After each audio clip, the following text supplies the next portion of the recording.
সুলাইমানে আল্লাহর দরবারে কইল, আল্লাহ আমি একদিন সব প্রাণীর আমি জিয়াফত খাওয়াইতাম। আল্লাহ কইলা, সুলাইমান এটা তোমার পক্ষে সম্ভব নয়। আল্লাহর যাতে জানানির সঙ্গে সঙ্গে সুলাইমানে কইলা, না এক হকমান আমি একবার খাওয়াইতাম বলে কতবার খাওয়াইতাই? বলে আমার একদিন দিলাও। আল্লাহ কইলা, একদিন তুমি খাওয়াইতে পারতাই নাই। তাই কইছুন তো একদিন তুমি পারতাই নাই। ওই সময় সুলাইমানে কইলা, আল্লাহ তে আচ্ছা একদিন যদি আমি পারি না, তবে এক ওয়াক্ত আমি জিয়াফত আমি খাওয়াইতাম, জিয়াফত খাওয়াইতাম, আমারে সেই সুযোগটা দেখা। বলে সুলাইমান তুমি দাওয়াত দিলাও, আমি আমার সারা মখলুক রে দাওয়াত পৌঁছাইয়া দিলাইম। ও সুলাইমানে ডেট নির্ধারিত করিয়া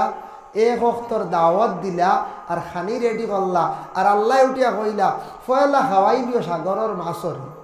সাগরের মাছ রে খাওয়াই দিও, সাগর যেটা মাছ আসন মাছ রে খাওয়াই দিও। ওই সময় সুলাইমানে খানি রেডি করছেন, প্রচুর পরিমাণের খানি রেডি করতে গিয়া সর্বপ্রথমে খানি রেডি করিয়া ডাক দিছন আল্লাহর দরবারে জানাইলা, আয় আল্লাহ সমুদ্রের মাছরে হকা বলে খাইলাই তাই খানি রেডি। কত খানি রেডি করছন, খালি ডেগ আর ডেগ খানি রেডি হয়েছে। সমুদ্রের মাছে খাইতে আর বাদে অন্য প্রাণীয়ে খাইতা খানি রেডি করছন। আল্লাহ কইলা, আচ্ছা ঠিক আছে আমি সমুদ্রতে একটা মাছ পাঠাই আর ফয়লা তারে খাওয়াইলা, বাদে হেরারে খাওয়াইবে। অগুর খানি তোরা বেশ লাগে, বুঝতে পারছেন? অগুর তোরা খানি বেশ লাগে, মানে বড় হায়ওয়ান, বড় প্রাণী। ফয়লাও সমুদ্রত তাকি এমন একটা প্রাণী আইল বাবা। প্রাণীটা আসার পরে সুলাইমানর যেটা খানি রেডি করছ, যেমনে খাওয়া শুরু করছে সারা একবারে খাই ফেলাই দিছে। খাইয়া কয়, ও সুলাইমান তুমি আমরারে দাওয়াত করলাই, আজকে এমন খানি রেডি করলাই, আমার পেটর ক্ষুধা তো অবমূল্য না। বুধবাইদ্রাই সারার বাট খাইয়া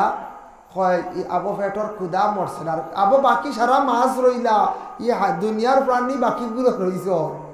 এক গিয়ে সারা মারি দিছে দেওয়ে। বুধবাইদ্রাই তিলা মানুষ আসেন নানি মাঝে মধ্যে খাই, খানেওয়ালা খাকুয়া বাদ নাই, তবে খাকুয়া লিমিটেড খাকুয়া, খানিত বাজ্জি ধরেন না জানা। একবার দেখলাম সেরাগির লাইন উঠেলো, আমরা মাঝে মধ্যে চা খাই, আর একদিন ওলা খানো কইছি লাইন উঠেলো চা খাই ইয়া রায়, আর আখতা দেখি চকিত মানুষে ঘুরে শোয়াইয়া রাখিয়া ফেটো খালি ফানি দ্বারা দিতে। আমি কইলাম রে জীবনে কত ফানি দ্বারা দেখছি, মাঝে মাথার দিলি ফেটো কি, বুঝতেছেন? ফেটো ফানি দ্বারা কি খবর লইয়া শুনলাম গিয়ে বাজ্জি দরিয়া অর্থাৎ 10 কাপ হোটেলের চা খাই দিছি। 10 কাপ না 20 কাপ বলি গেছি। ওদের আমুলের চা আছে না, নত লম্বা গ্লাস, হে 500 টাকা বাজ্জি দরিয়া অর্থাৎ 10 কাপ বনায় খাই দিছি একটা। খাওয়ার পরে তো ফেটো জ্বলা শুরু হয়েছে।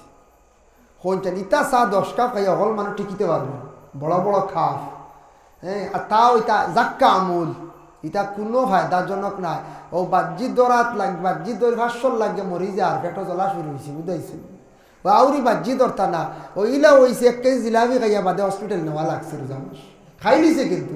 বাদে গেছে হসপিটাল, কারণ বেউস হয়ে যার গিয়া 1 কেজি জিলাপি তা সাধারণ কথা নাই, বর্তমান সময় তা হলে খাইতে পারত না, কিন্তু আসন হেরে হেরে হাওড়া। তবে এটা আউরি বাজ্জি দরবা না, এটা বালা না, বাজ্জি দরা যেটা এটা জায়জ না। ওজন জিনিস নিয়ে যেটা এটা আমরার লাগি, বা ওজন বিভিন্ন লডারি খাটা এটাও আমরার লাগি জায়জ না, এটা আমরার লাগি নিষিদ্ধ। খানির ব্যাপারে খাইতা যতটুকু আপনার শরীরে মানে খাইন, কোনো বাধা নাই, তবে খাইতে সময় বিসমিল্লাহ হইয়া খাইবা, বরকত পাইবা। হইবা বিসমিল্লাহ কইলে তো কম খানি পেট পড়েছে। রসুল্লাহ একদিন শয়তানরে জিজ্ঞাসা করা হইল, তুই খানি খানো বাস? বলে আমার খানির অভাব নাই। বলে কিলা? বলে যেন বিসমিল্লাহ কইনেন খানিতে আমি শরিক হয়ে যাই, এর লাগে আনা বিসমিল্লাহ যেন তেন খায়, এনতানোর খানি বেশ লাগে, কারণ শয়তান শরিক হয়ে যাবেন। যার কারণে বিশেষ করিয়া সুলাইমান আলাইহিস সালাতু ওয়াস সালামর সারা সামান খাই নিল এক মাসে, শর্মিন্দা হয়ে গেল আল্লাহর দরবার হোক। হইলা রে আল্লাহ বুঝবার লীলা ক্ষমতা, বুঝবার ক্ষমতা নাই। ও আল্লাহ একটা প্রাণী আসিয়া সারা আমার খানি গুলা খাইয়া গেল গিয়া, আমি বাকি এরা রে কি খানি খাওয়াই দাম? আল্লাহ কইলা, ও সুলাইমান তোমারে আমি বাদশাহী দান করলাম, ঠিক আছে সুলাইমান তোমারে আমি একজন সম্মানী বানাইছি, ঠিক আছে, কিন্তু আমি আল্লাহকেও বুঝিলাম, আল্লাহ গোটা পৃথিবীর সারা মখলুকরে আমি খানি দিতাম পারি, আর তুমি একদিন মাত্র এক জিয়াফতর মধ্যে একটা মাছর খানি দিয়া তুমি পুরা করতে পারলাই না। বুধ পাইছনি এই নইলা গিয়া আল্লাহ তুমি এক অক্ত এক মাছর খানি দিয়া হাল্লা না তার হেডর ক্ষুধা নিবারণ করতায় আমি সারা রে খাওয়াইয়া এই নইলাম যে আমি আল্লাহ তুমি সুলাইমানের ঘটনা বয়ান করছন এটা আমরা লাগি নসিহত স্বরূপ না কোন যায় যে আল্লাহ পাক রব্বুল আলামিনে রিজেক বাটিয়া দেওয়ার লাগিয়া একজন ফরিস্তা আছেন রাসূলুল্লাহর যখন মেরাজ নসিব হলো প্রথম আসমানের মধ্যে গিয়ে আল্লাহ রাসূলে দেখলাম একজন ফরিস্তা এর মাথা হইয়া থাকছে গিয়ে ৭০,০০০ কত হাজার ৭০,০০০ এক একটা মাথার মধ্যে ৭০,০০০ হইল গিয়া মুখ এক একটা মুখের মধ্যে মানে ৭০,০০০ হইল গিয়া জবান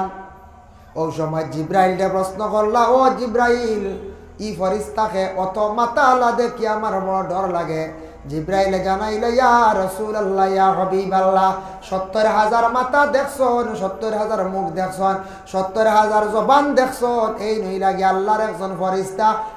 এর নাম হইয়া থাকছে গিয়া মুহতরে কাসিদ ইন বাটনেওয়ালা কিতাব বাটন বলেন রিজেক বাটন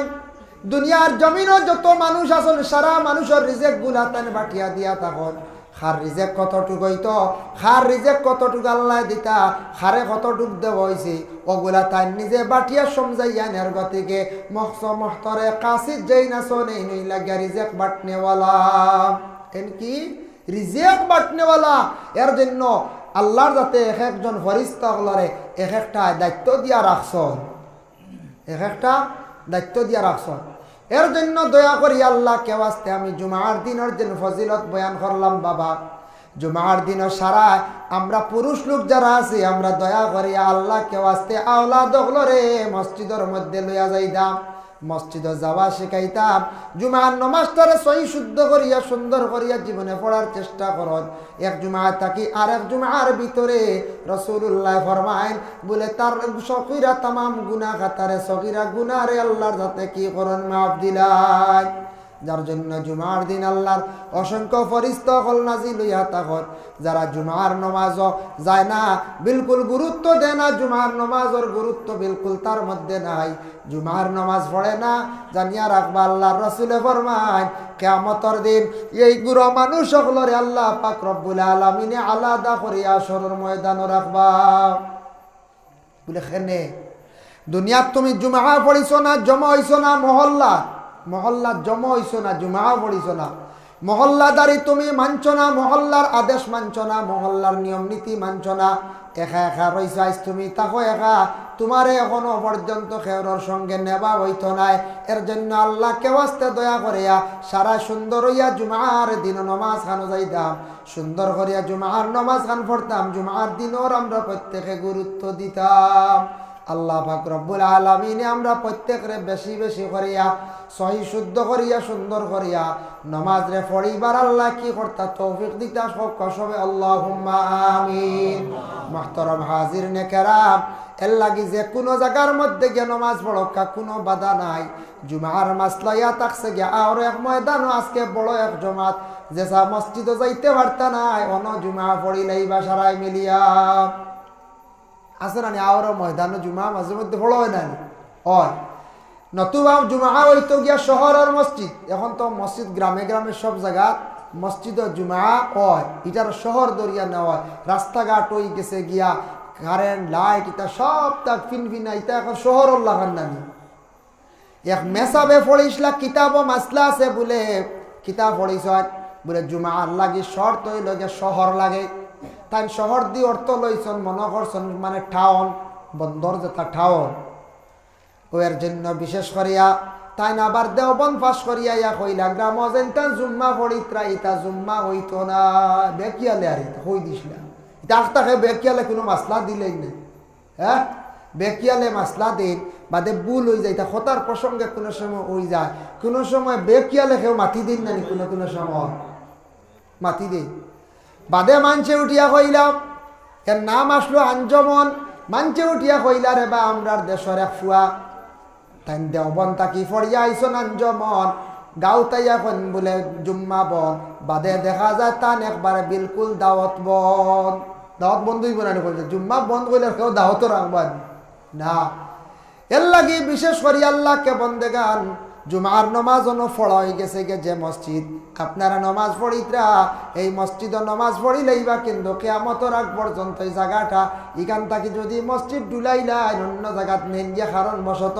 এই জায়গাটা আপনি হেফাজতে রাখতা তাহতা সারা ইনদা সিদরাতুল মুনতাহা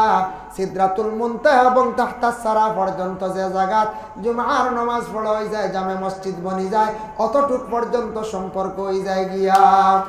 এর লাগি মসজিদের জায়গায় কেন অবহেলা করা যাইতাম না মসজিদ গরু ছাগল খেও রাখা তাওরি দিবা না কবরস্থান গরু ও ছাগল আল্লাহ ওয়াস্তে খেও দিবা না মুর্দেগা নকল লানত পড়ব এর জন্য আল্লাহকে ওয়াস্তে সারায় দয়া করিয়া মসজিদের হেফাজত করুন মাশাআল্লাহ বহুত সুন্দর হয়েছে আর হেফাজত করার চেষ্টা করক সুন্দর করিয়া মসজিদ ওখান বানাক মসজিদ সুন্দর হইলে গ্রামের সুনাম গ্রামের ফায়দা আছে এর লাগে সুন্দর মসজিদ ও নামাজ জীবনে পড়ার চেষ্টা করক যত সুন্দর করে মসজিদ সুন্দর হইব বানাইবা তত মহল্লা মতো তত বেশি সুন্দর হইব গরিবী হালতরে আল্লাহ দূর করবা আল্লাহ আমরা প্রত্যেকের তৌফিক দক্কা সবে হক আল্লাহুম্মা আমিন ওয়া মা আলাইনা